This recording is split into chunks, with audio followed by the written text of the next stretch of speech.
saya melihat ada berapa orang yang hadir. Di layar saya 12.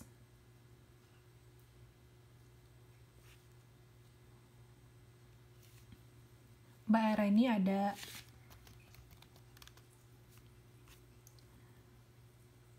Mas Bagus, Mbak Dirga, Mbak Dwi,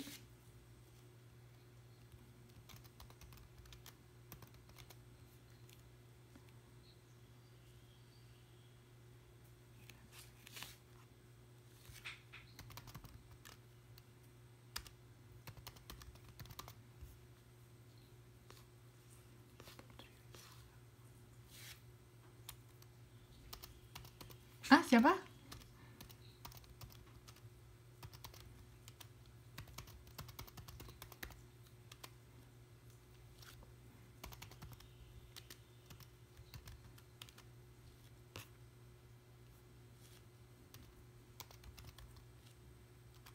Iya, siapa lagi nih? Vina ya? Ini Vina, belum saya tulis. 13. Ada. Yang nggak masuk siapa dong? Oh, nggak ada ya? Mbak Siti, terus tadi keluar ya? Yang nggak masuk Mbak Siti, ya cuma 13 ya? Kemana ini yang lainnya?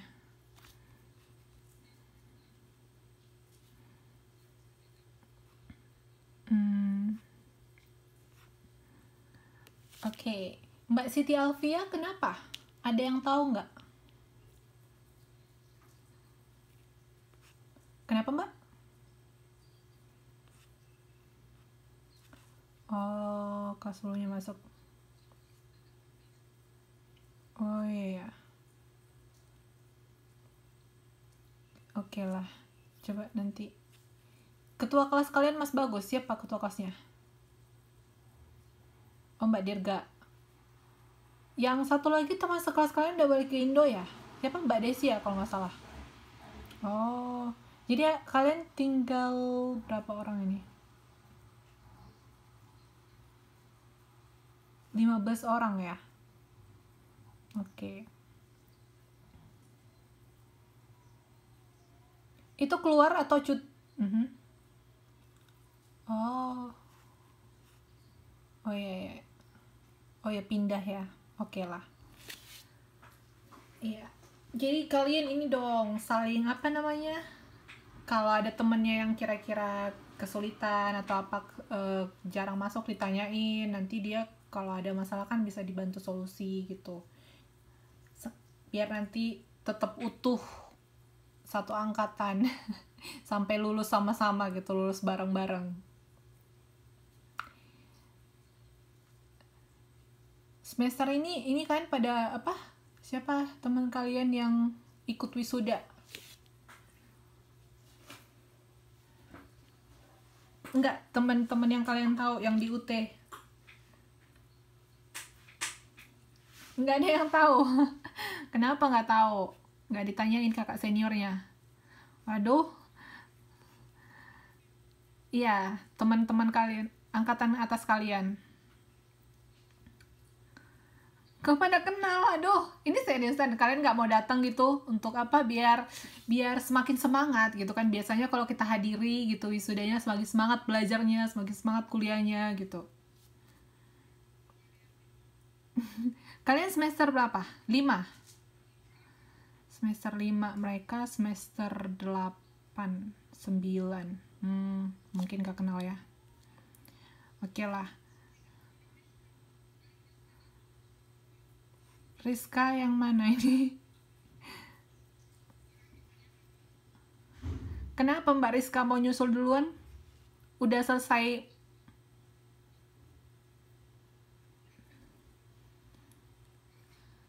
Yang mana Mbak Rizka?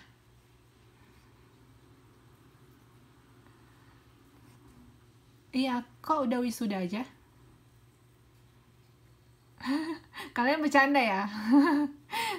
Serius nanyanya, wisudanya kapan?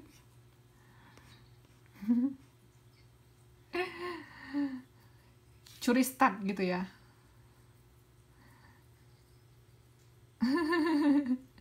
Oke, nah tadi yang kita bahas sampai retensi ya. Nah, untuk selanjutnya ada yang dikatakan dengan retrieval, mengingat kembali. Kemampuan konsumen untuk memanggil kembali atau mengingat informasi tersebut untuk dipakai sebagai pertimbangan dalam mengambil keputusan. Nah, jadi contohnya nih, kemarin kalian udah ada lihat iklan, terus pas bulan-bulan berikutnya kalian butuh, misalnya kemarin itu memang nggak butuh saat itu, nah bulan-bulan berikutnya kalian butuh, oh kemarin kan aku pernah lihat mereknya apa itu iklannya di YouTube ya, mereknya apa Head and Shoulder atau apa gitu, lalu kalian mulai mengingat kembali, terus informasi itu, ya udah deh kayaknya aku lagi butuh ini untuk rambut, kemarin kan rambutnya nggak ketombean, ternyata sekarang ketombean, pas kemarin ingat-ingat kemarin apa ya katanya untuk ini, untuk menghilangkan ketombe, lalu kalian melakukan retrieval, mengingat kembali.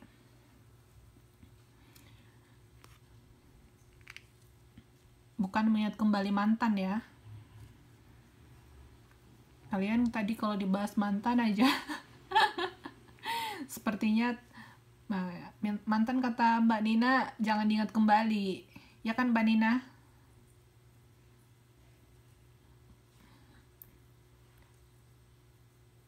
Nggak perlu, yang lain perlu diingat ya, diingat kembali, apalagi yang penting-penting. Apa?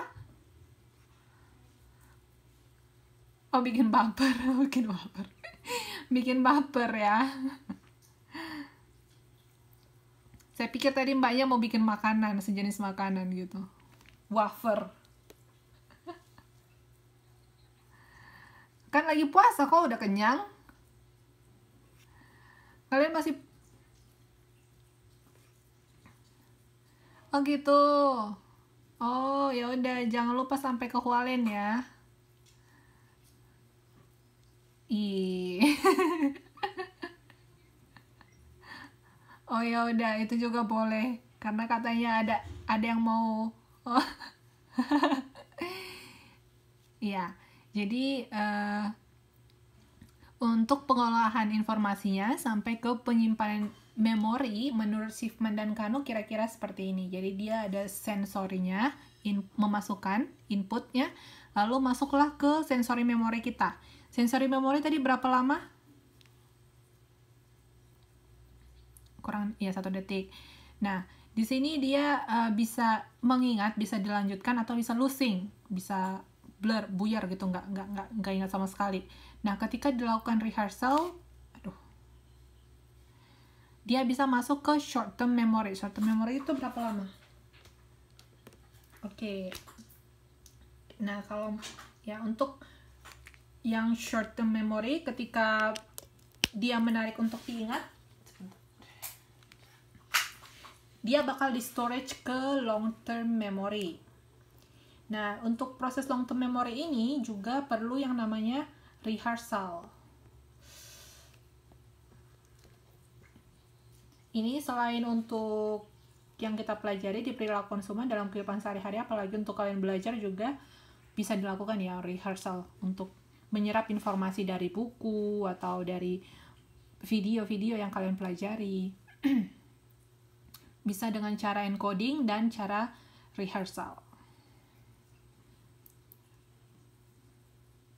Nah, ketika kita sudah menerimanya, menerima informasi itu, lalu kita bisa memiliki persepsi tentang produk tersebut atau merek tersebut gitu.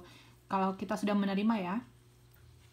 Kalau tidak, tadi dia belum sampai ke tahap melakukan persepsi. Sejauh ini kalau kalian melihat suatu iklan, kalian sampai tahap mana saja?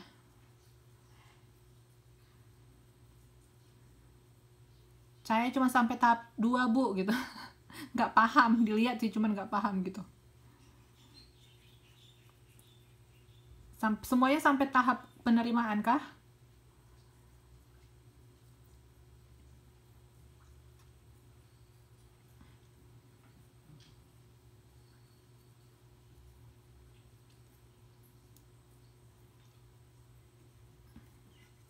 Mhm.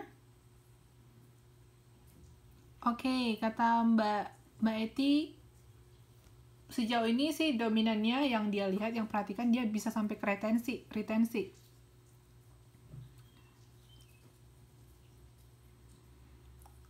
Iklan COVID suruh cuci tangan, jadi dia ingat semuanya, suruh cuci tangan, pakai masker, itu banyak juga iklannya ya.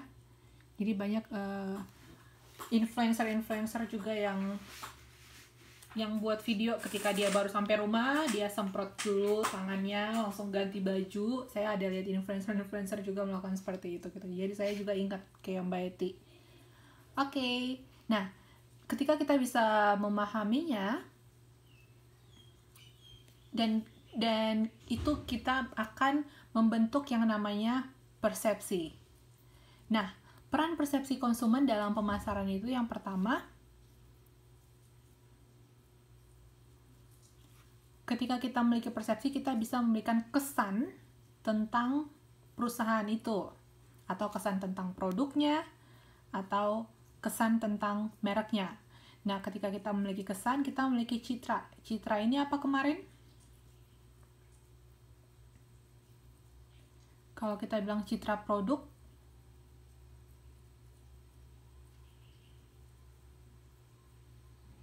contohnya kemarin kita buat seperti apa?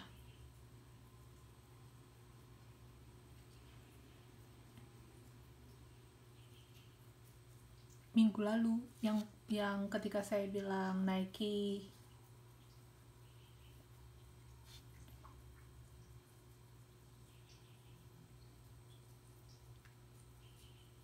kita memiliki citra atau kita memiliki persepsi tentang merek atau produk tersebut gitu.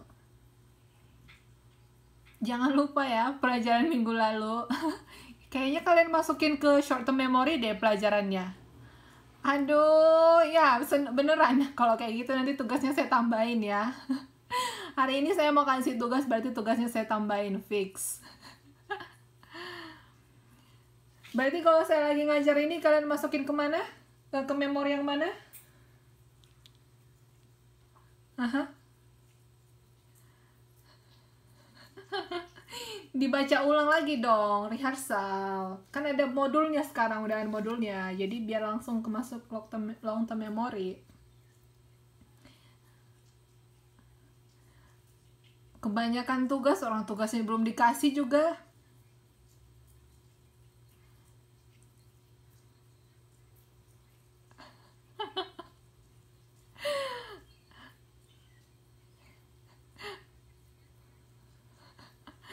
Kalian mah alasannya banyak bener, orang yang minggu kemarin aja masuk long term short term memory.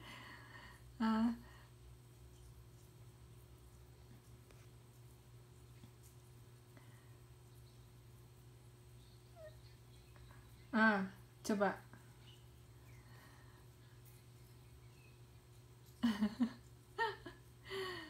Kalian kalau cerita-cerita kayak gini, kalian mau berusaha mempengaruhi saya ya, biar tugasnya nggak dikasih yang ribet-ribet juga. Oh, biar ibunya kasihan gitu. Kalian berapa mata kuliah semester ini?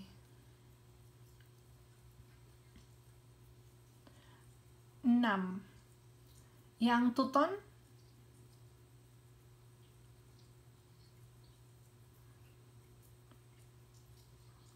3. Yang web seperti ini 4. Oh, yang e-learning ya?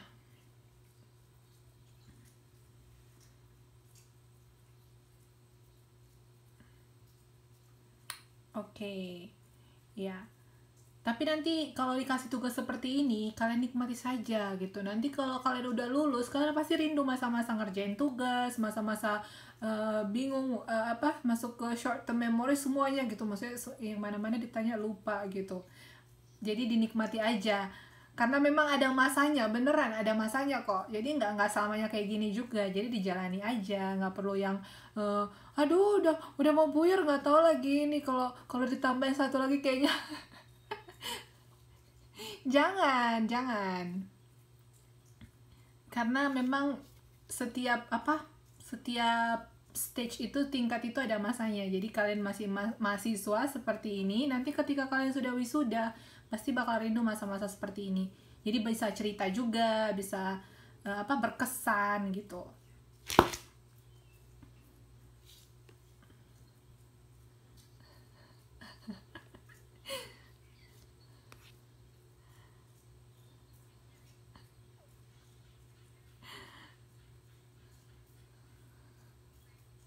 Milih-milih gitu yang mau dirindukan. Ya udahlah, oke. Tapi kalau misalkan seperti ini, dibaca lagi bukunya, tetap dibaca lagi bukunya biar kalian bisa masuk ke long term memory. Nah, nanti ketika kalian mau ujian nggak susah, karena kalau misalkan sekarang masuk ke short term memory bakal susah, nanti pas mau ujiannya mepet kebanyakan yang mau dibaca, jadi kebanyakan lupa gitu, jadi cicil, kayak metode cicil gitu. Oke, jadi ketika ya kemarin itu kita belajar positioning, jadi bagaimana kita memposisikan produk atau perusahaan atau merek tersebut di benak konsumen, melakukan persepsi.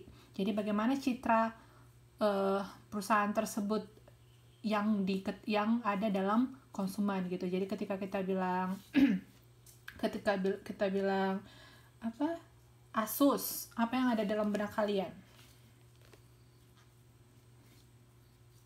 Oke, laptop, apa lagi?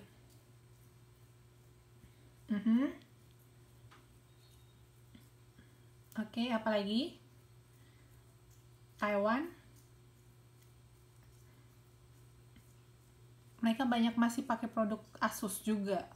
Apple ya, mereka banyak Apple, Asus. Sebentar ya, saya ambil charger dulu, nanti tiba-tiba.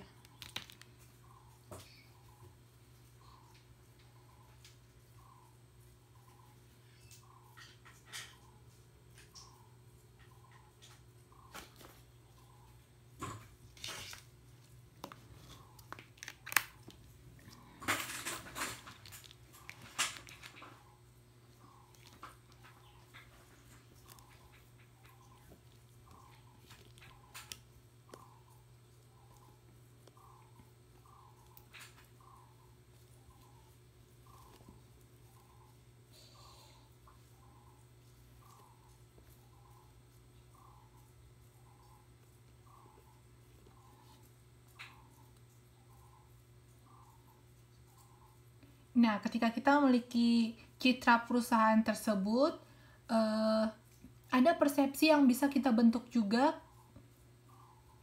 namanya corporate social responsibility. Jadi kita bisa menggali informasi lagi, ini lebih kayak ke kegiatan sosial.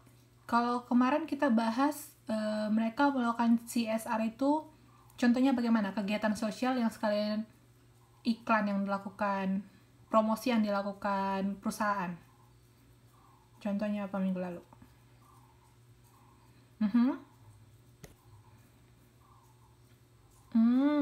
Iya benar.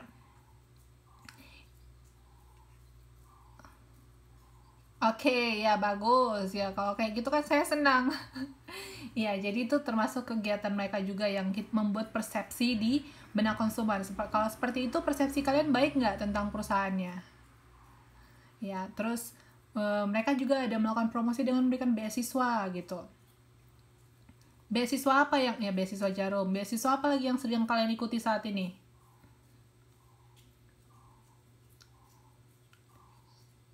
Nggak ada. Kalian nggak ada beasiswa? Kenapa? Oh, Mas bagus. Oh ya, coba aja. Kemarin kan saya udah bilang coba ini loh. Beasiswa Jarum. Ada juga beasiswa BCA.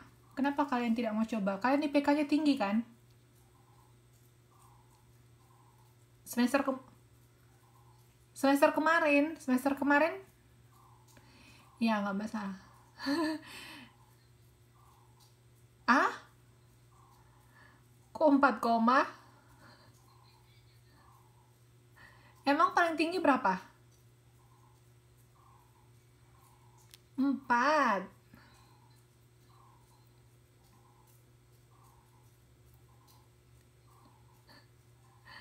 Kalau Mbak Eti berapa?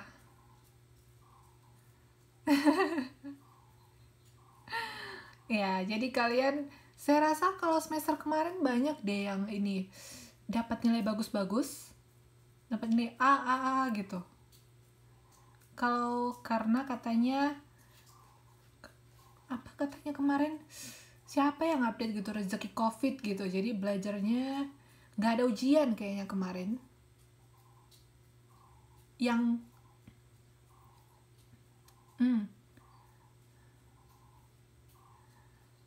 yang dua semester sebelumnya gitu dia ada update gitu, senior kalian dia dapat A semua.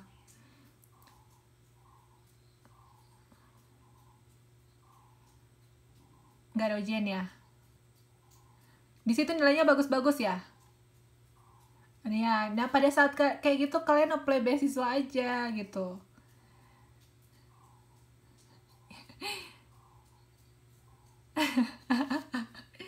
Iya ya, jadi ya ada plus minus juga kondisi saat ini gitu. Tapi yang pasti kalian tetap kalau untuk belajar tetap harus belajar dong. Jadi untuk kegiatan CSR ini yang memberikan persepsi yang baik bagi konsumen ya. Jadi kalian manfaatkan aja kegiatan-kegiatan sosial dari perusahaan. Kalian juga ikut ambil bagian gitu. Nah, selanjutnya juga seperti itu ketika kita mengetahui inovasi-inovasi yang mereka berikan. Nah, untuk kesimpulannya dalam pengolahan informasi ini tadi, yang pertama itu pemaparan stimulus. Stimulusnya boleh dalam bentuk apa saja?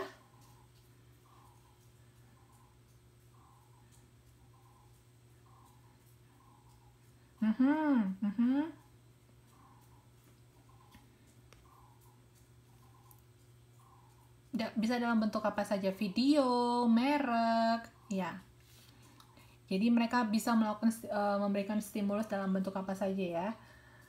Dan untuk stimulus ini konsumen ini boleh memperhatikan atau tidak diperhatikan atau luput dari perhatian, sama sekali tidak diperhatikan gitu.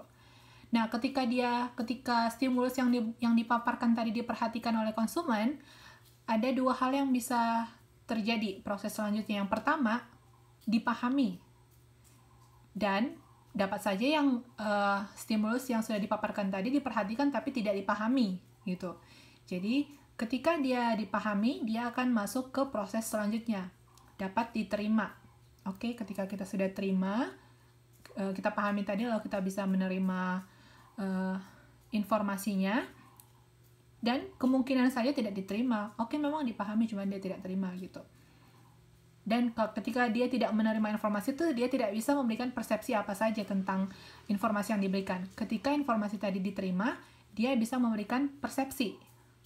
Nah, persepsi ini akan disimpan di memori, atau bisa saja tidak disimpan di memori. Jadi dia tidak masuk ke memori kita. Karena seperti yang kita informasikan tadi, contoh-contohnya ada juga hal-hal yang kalian sudah pahami, semuanya sudah terima, cuman lupa gitu. Jadi tidak disimpan ke memori. Nah, yang disimpan di memori ini dia ada jangka tiga penyimpanan: sensory memory, short term, dan long term. Jadi ada yang kalau dia tidak masuk ke long term, berarti dia akan dilupakan dalam jangka waktu tertentu gitu. Ketika dia masuk ke long term memory, dia akan diingat. Oke, jadi kalau untuk pelajaran perilaku konsumen ini, saya rasa kalian masuk ke long term memory semua ya. Bener nggak? Oh iya, kayaknya sih kata Mbak Edi. Oke. Nah, selanjutnya kita mau bahas tentang pengetahuan konsumen. Pengetahuan konsumen itu merupakan semua informasi yang dimiliki konsumen mengenai berbagai macam produk dan jasa, serta pengetahuan lainnya yang terkait dengan produk jasa tersebut, dan informasi yang berhubungan dengan fungsinya sebagai konsumen. Ini menurut Suwarman, dia bilang di tahun 2011. Ada dua kategori pengetahuan. Yang pertama itu pengetahuan kognitif. Dia itu berhubungan dengan kemampuan otak ya, kemampuan berpikir, menghafal, memahami, mengaplikasi, menganalisis, mengsintesis, dan mengevaluasi. Di sini contohnya pengetahuan konsumen tentang tempe terbuat dari kedelai gitu. Jadi dia bisa tahu tadi bahannya apa gitu. Nah, selanjutnya pengetahuan objektif dan subjektif. Kalau objektif itu dinilai dari benar tidaknya suatu pengetahuan. Kalau yang subjektif ini dia lebih subjektif, tergantung yang menilai, jadi cenderung sulit diukur. Misalnya seorang menyatakan, saya tahu banyak akan Gunung Pangrango gitu. Tahu banyak ini bagaimana? Sulit diukur gitu ya, tergantung dianya. Dia maksudnya tahu banyak itu dalam segi apa. Kalau untuk yang subjektif itu tergantung ke subjeknya. Ya, jadi untuk pengetahuan produk ini, pengetahuan akan karakteristik produk, pengetahuan akan manfaat produk, pengetahuan mengenai kepuasan yang diberikan produk kepada konsumen. Oke? Nah, jadi kita sebagai konsumen juga perlu mengetahui karakteristik akan suatu produk dan manfaatnya apa.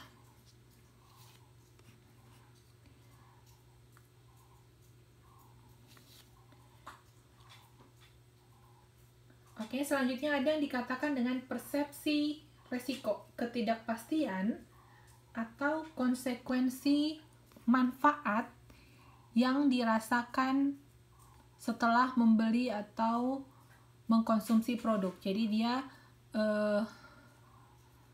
dibedakan dari tiga persepsi resiko. Yang pertama resiko fungsi. Ketika seorang konsumen membeli produk handphone merek tidak terkenal, maka akan memiliki feeling jangan-jangan HP-nya tidak berfungsi gitu. Jadi persepsi, yang namanya persepsi resiko, dari segi fungsi ini dia mempertimbangkan membeli sesuatu dari fungsinya gitu. Jadi ketika dia mau beli sesuatu itu dia mempertimbangkan resiko fungsinya. Jadi nanti kalau aku beli barang, contohnya ya, barang merek Cina, takut-takutnya nanti setelah 1 tahun langsung rusak gitu. Jadi dari segi fungsinya.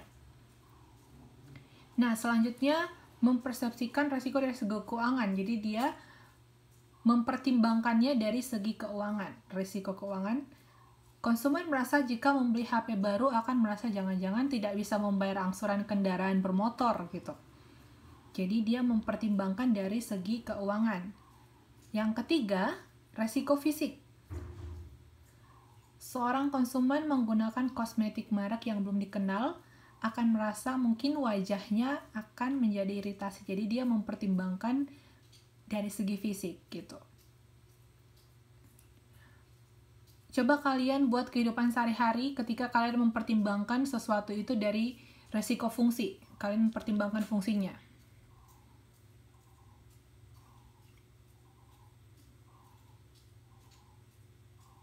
Kalian mau beli sesuatu, terus kalian pertimbangkan fungsinya.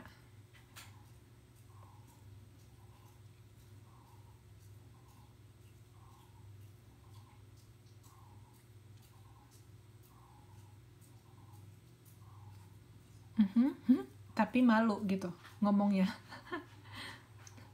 Contohnya kalau mau beli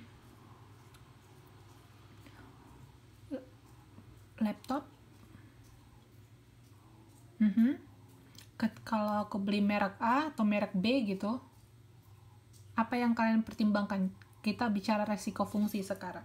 Biasanya apa yang kalian pertimbangkan?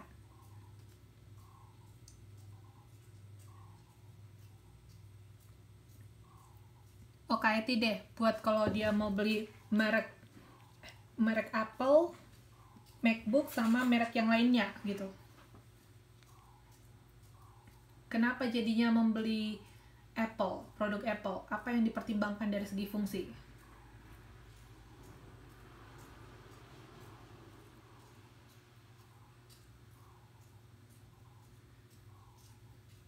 Lebih kuat mungkin?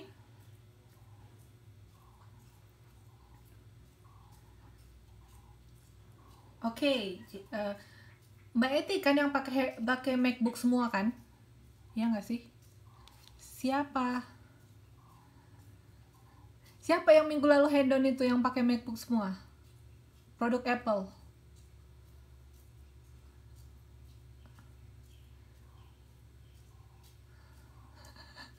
Mbak Nuraini ya?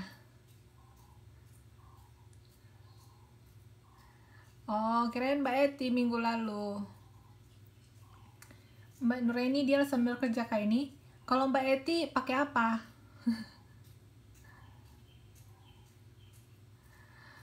Ya udah, tadi aja ya, contoh tadi aja ya. Saya pikir Mbak Nuraini. Oke, jadi tadi ketika mempertimbangkan fungsinya, resiko fungsi, mau beli produk Apple atau MacBook atau Asus gitu kan, atau Asus. Nanti kalau aku beli Asus jangan-jangan nggak tahan banting lagi gitu. Jadi dia mempertimbangkan fungsinya. Nanti kalau aku mau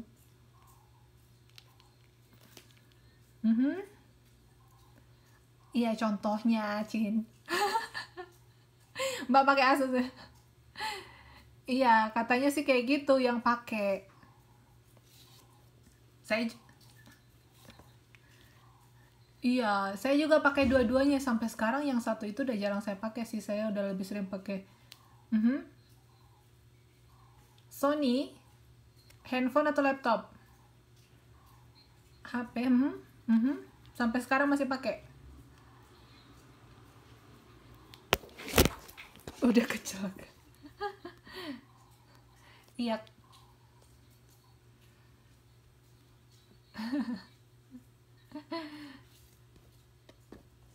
iya katanya Sony sama Asus. Kalau Sony saya nggak pernah pakai, Asus saya masih ada mulai saya S1 sampai sekarang masih pakai. Beli di mana itu? Oh iya. Ada tadi yang mau bilang tapi apa?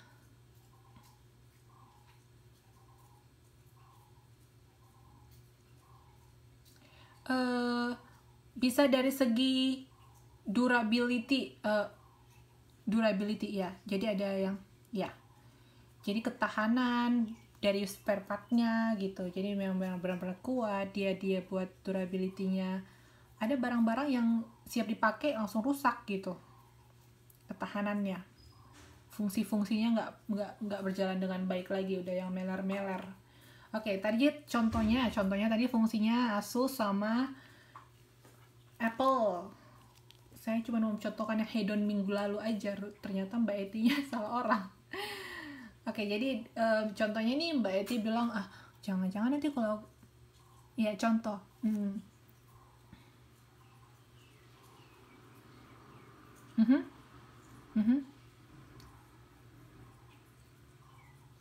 Nyeselnya kenapa?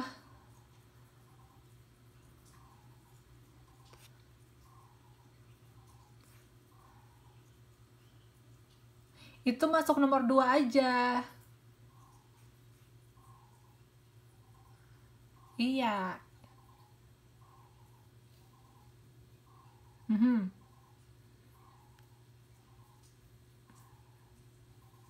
Murah.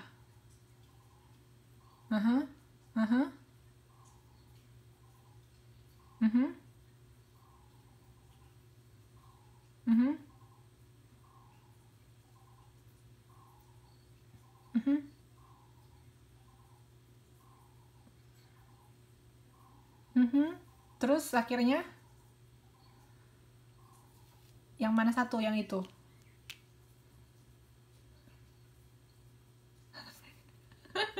ini yang buat contoh lagi ngantuk. Ya gitulah Bu. Ya udah, saya maklumi aja mumpung karena cuacanya juga hujan.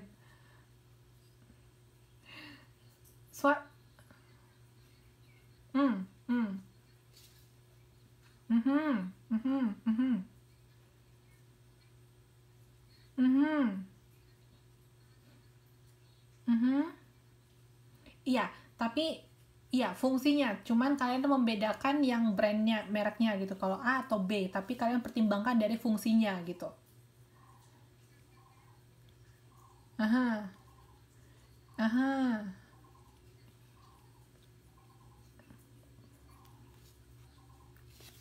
Iya, iya. Benar. Iya, jadi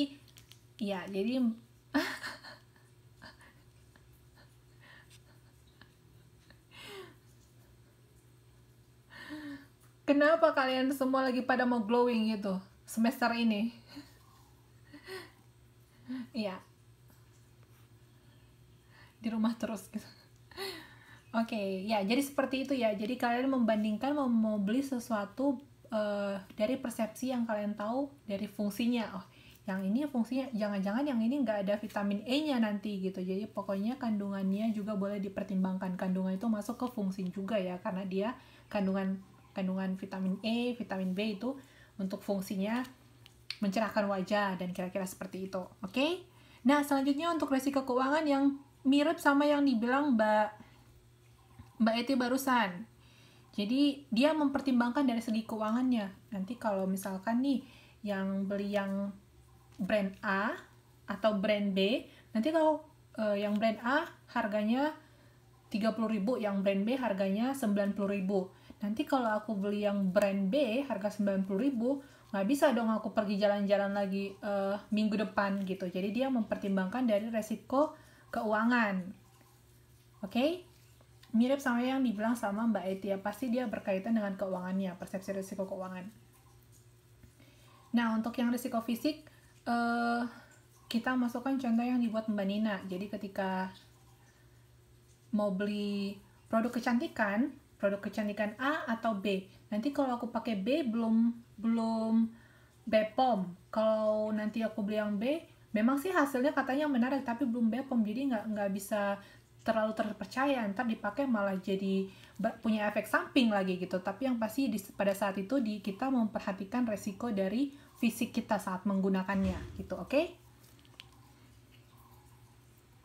Kalian lebih sering mempertimbangkan resiko apa?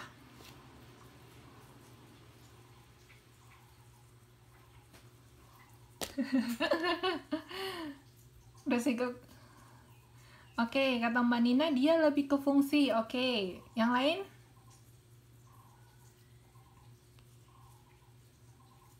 Fungsi ya. Oke. Ya, jadi karena Mhm. Hmm. Mhm.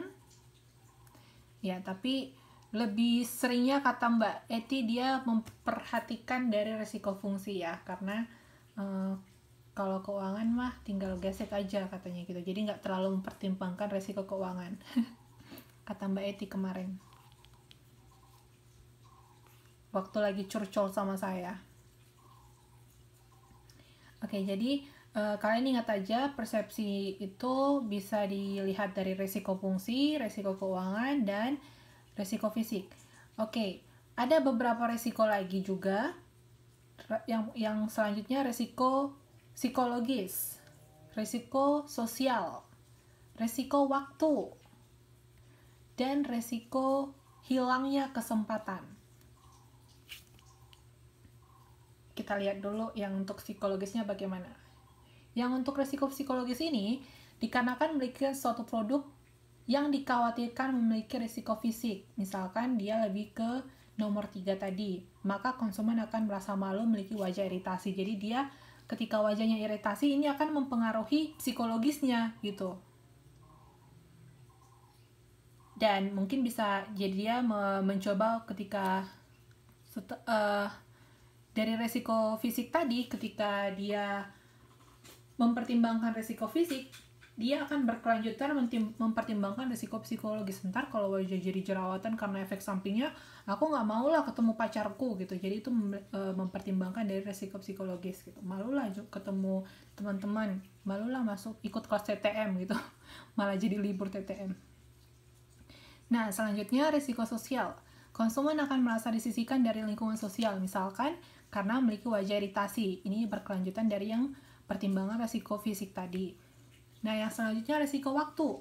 Jika menggunakan produk yang keliru, misalnya membuat wajah iritasi, maka konsumen akan menghabiskan waktu untuk pergi ke dokter.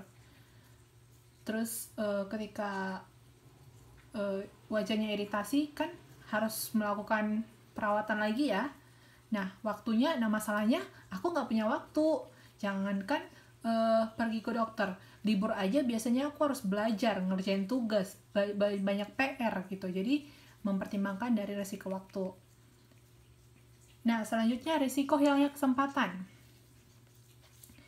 Ketika konsumen misalnya menghabiskan waktu ke dokter, maka akan kehilangan kesempatan untuk melakukan aktivitas lain yang juga penting. Misalkan tadi dia harusnya ketemu teman-teman, malah jadi pergi ke dokter hanya karena konsultasi wajah iritasi gitu. Jadi hilangnya kesempatan, ada risiko hilangnya kesempatan, dan dia berkelanjutan dari risiko fisik tadi ya. Oke, yang terakhir, pengetahuan pembelian. Jadi ini terdiri dari pengetahuan tentang produk, tentang toko, dan lokasi produk, di mana konsumen membeli produk. Pengetahuan tentang transaksi penjualan. Apakah pembayarannya dilakukan secara cash, atau bayarnya online, atau pakai di Taiwan pakai apa? Pakai Line ya? Line Pay. Kalau di Indonesia GoPay, OVO. Kalian kalau bayar pakai apa di sini? Yoyo Card. Ya, jadi ini cash.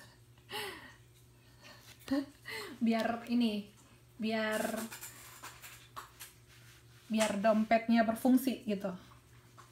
Kalau kartu semua, padahal harga dompetnya mahal gitu kan, masa tempatnya cuman kertas-kertas doang, masukin uang juga. Hedon sekali ya. Oke, jadi untuk konsumen juga kita perlu tahu tentang tokonya, lokasinya di mana. Kalau kita belanja kan kita perlu tahu juga ini barang dikirim dari mana gitu. Jangan-jangan dikirim dari Arab lagi, terus gue belanja terus ongkirnya bayarnya dari Arab pula gitu kan. Jadi kita pengetahuan tentang tokonya. Terus bagaimana sistem pembayarannya, apakah kita harus bayar di tempat atau kita bayar dengan orangnya langsung. Oke, yang pasti kita harus memiliki pengetahuan saat melakukan pembelian. Oke, selanjutnya pengetahuan pemakaiannya. Nah, ini merupakan bagian penting bagi konsumen. Karena biasanya suatu produk dapat memberikan manfaat jika produk tersebut telah dikonsumsi dengan benar. Nah, di sini perusahaan diwajibkan oleh undang-undang untuk menempelkan label petunjuk pemakaian bagi konsumen.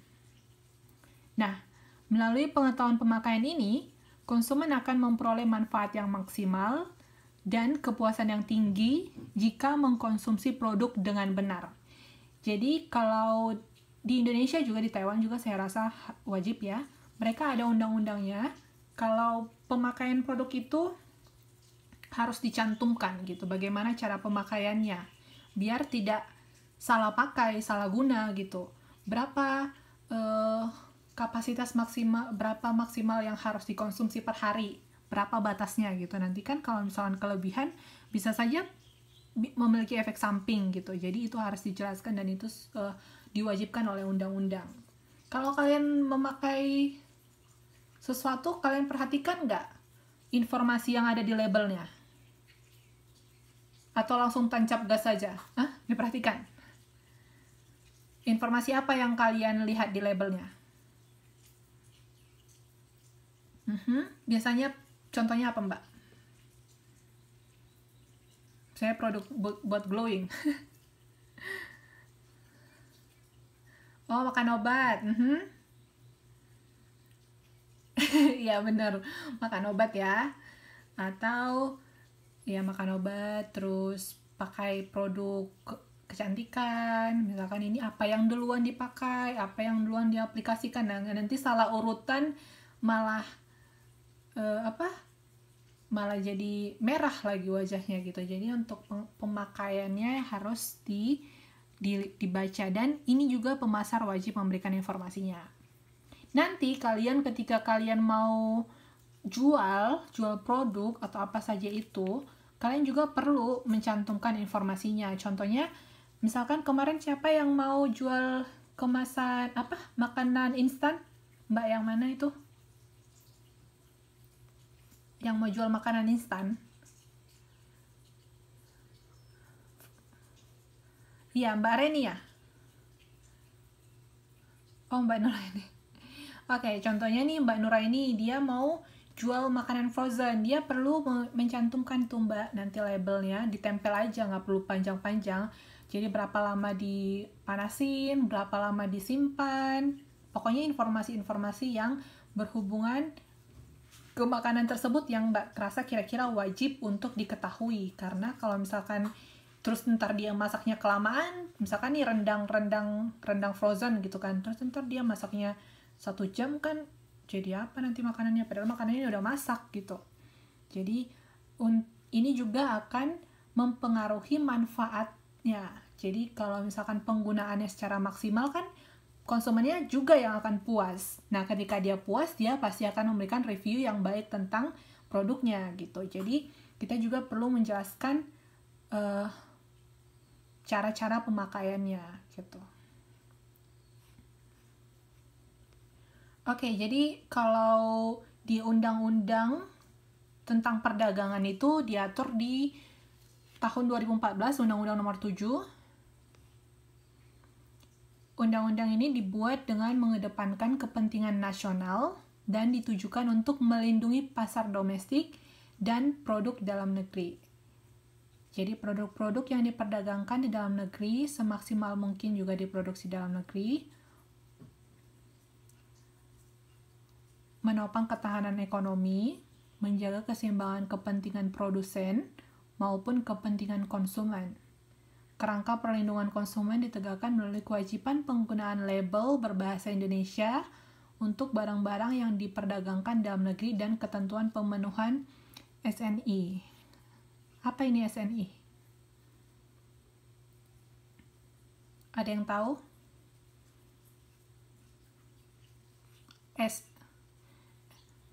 Standar apa? Apa SNI? Iya, benar. Standar Nasional Indonesia. Bukan cuma helm ya.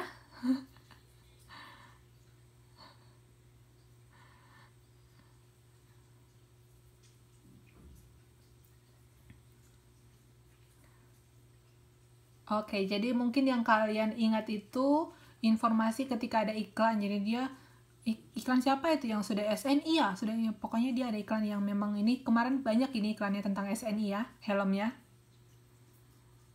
Sekarang nggak boleh lagi ya helm nggak SNI. Bener nggak? Masih ada helm kalian yang belum SNI? Helm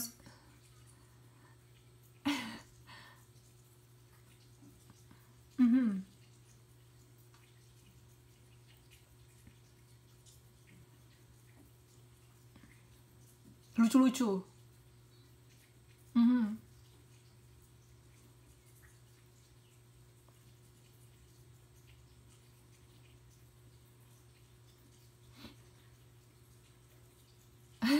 setengah lingkaran itu. Iya. Iya. Iya, tapi Yang saya tahu dia boleh bentuknya seperti apa saja, yang setengah itu juga, tapi yang pasti kacanya nge-cover semua, karena kan yang paling penting nutupin otak ya. Ya itu boleh yang seperti itu asalkan dia SNI. SNI ini dia lebih ke durability-nya, jadi ketika jatuh juga dia nggak langsung cepat pecah gitu. Mhm. Iya, iya. Jadi SNI ini bukan cuma untuk helm, semua produk gitu. Ya, jadi kalau misalkan, ya kalau dia, apa Mbak? Boleh, ya. Jadi kalau dia, hmm, kalau dia sudah memenuhi SNI itu biasanya kita lebih percaya ya.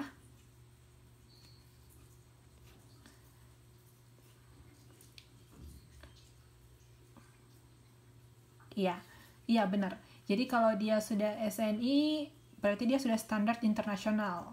Ada lagi standar untuk internasional. Jadi beda-beda, tiap negara punya standarnya masing-masing. Oke? Kalau Taiwan saya nggak tahu namanya apa. Oke, sampai di sini pelajaran kita hari ini. Untuk tugas tiganya nanti saya upload. Nggak su di Tuweb, di LMS. Nggak susah-susah jadi. Oh ya, pelan-pelan. Requestnya gitu ya, pelan. Nggak susah-susah lah. Tenang aja. Hmm.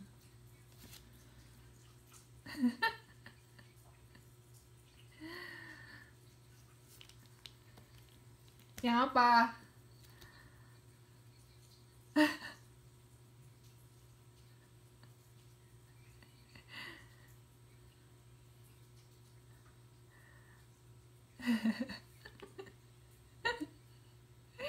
Oke, oke, boleh. Mhm. Yang paling apa?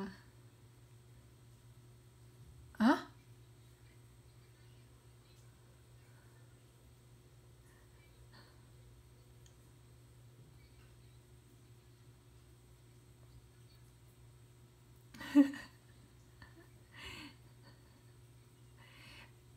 Tapi kan dalam kehidupan sehari-hari.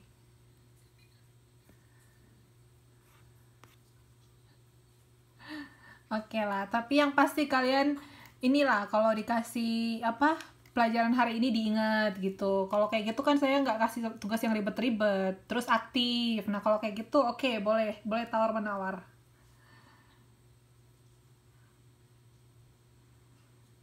Hmm, ingat. Iya, oke. Oke lah, kalau begitu tetap semangat ngerjain tugas-tugas yang udah dikasih. Sampai di sini tutorial kita hari ini. Selamat melanjutkan aktivitasnya, semangat puasanya ya. Sama-sama. Sampai jumpa minggu depan.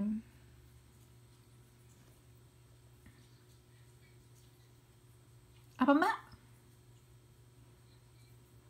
Sudah tadi. Sudah di absen ya.